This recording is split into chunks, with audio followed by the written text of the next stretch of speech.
قرآن کریم دا اللہ رب العالمین کلام دے. دی خبر ته سوچو کې الله پاک ماو تعالی را لګلې دي، ماو ته بهم زدکو خپل بچو ته بهم خایو. اوس دغه د الله رب العالمین کلام دل ماو ته توجه ډیر ورکړه دا کنا چې دا کوم عصري فنون او عصري تعلیم دی د دنیا سره تعلق دی دل زموږ سره توجه زیاته ده. اوس راشه عمر فاروق رضی الله تعالی عنہ چې جناب نبی کریم علیه الصلاۃ والسلام مبارک فرمایي که زمانه بعد الله رب العالمین چاله پیغمبري ورکوله نو چاله به ورکوله عمر فاروق رضی الله عنه لا. هغه عمر فاروق رضی الله عنه چې نبی کریم علیه الصلاۃ والسلام مبارک فرمایي چې د عمر فاروق رضی الله عنه په زړه په جبا الله حق جاری کړی دی. دی چې سم سوچ او فکر او کوم وینا او عمل کوي هغه د الله رب العالمین له جانبه حقي دی، چرته په باطل کې دی نشي. هغه عمر فاروق رضی الله عنه یو موقع باندې جناب نبی کریم علیه الصلاۃ والسلام مبارک ته وای جابر رضی الله عنه دا روایت نقل کړي. حضور علیه الصلاۃ والسلام مبارک ته فرمای وی اے حضور علیه الصلاۃ والسلام مبارک وی دا يهوديان کله کله مونږ ته داسې خبري بیان کی چې مونږ حیران کی. نو آیا دا لیکو نو چې د ځان سره ولیکو؟ حضور علیه الصلاۃ والسلام مبارک د عمر فاروق رضی الله عنه په دې خبره باندې انتهایی خپه شو او ورته و فرمایل لو کان موسی حیا ما وسعه الا اتباعی. تورات الله پاک کتاب نازل کړو په موسی علیہ السلام او که موسی علیہ السلام هم زما په دې زمانه کې په دې مقدس مکه موجود وي هغه به خپل کتاب تورات پرې خودو زما خبره به منله. تورات آسمانی کتاب دی نازل شوی په موسی علیہ السلام دی. وی ما نازل شوی کتاب ما چې کوم شریعت راوړلې د دې په مقابله کې بل آسمانی کتاب ته بم نه ګوري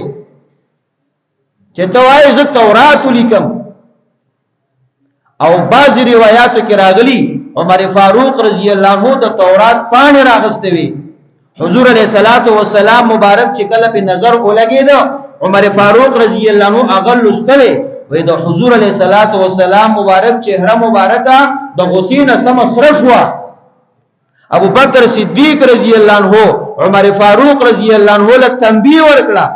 وې ته ګور نه د الله پیغمبر د غسین ډکته. عمر فاروق رضی الله عنه چې حضور علیه الصلاۃ والسلام مبارک ته او قتل داغي چهره مبارک ته او قتل هغه د حضور علیه الصلاۃ والسلام مبارک مزاج شناس خلقو په مزاج مبارک باندې پویو چهره مبارک ته باندې نظر ولګید. بس عمر فاروق رضی الله عنه فرمای اعوذ بالله من غضب الله وغضب رسوله. زد الله پناه نسم دا الله د غضب نه دا الله د پیغمبر د غضب نه چې دا زمانہ خپشي دا ماته غوسه شي هغه پانی بند کړي. او بیا دا الفاظ وی رضینا بالله ربا من دا الله رب العالمین پر ربوبیت باندې رضایو چې الله زمون رب دی. حضور علیہ الصلوۃ والسلام مبارک زمون پیغمبر دی او دین اسلام الله پاک موږ له دین را لګلې موږ په دې رضایو. د حضور علیہ الصلوۃ والسلام مبارک وړاندې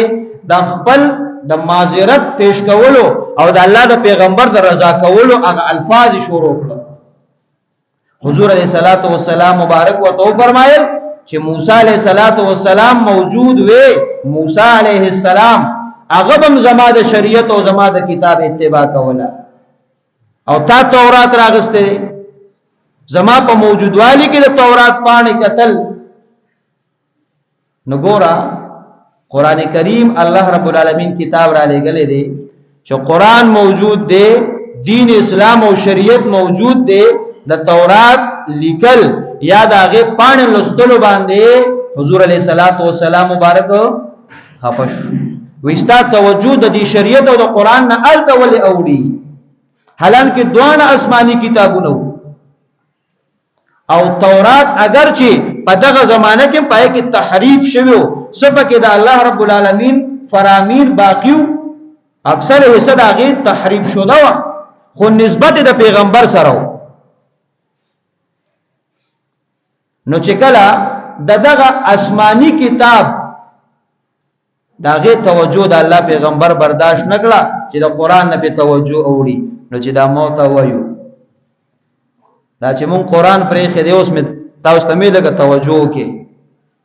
خبره په غور سره واوري چې د الله پیغمبر د تورات په پاڼو راغستو سونه خپشو ولی وې د قران په توجه کې کمی را نشي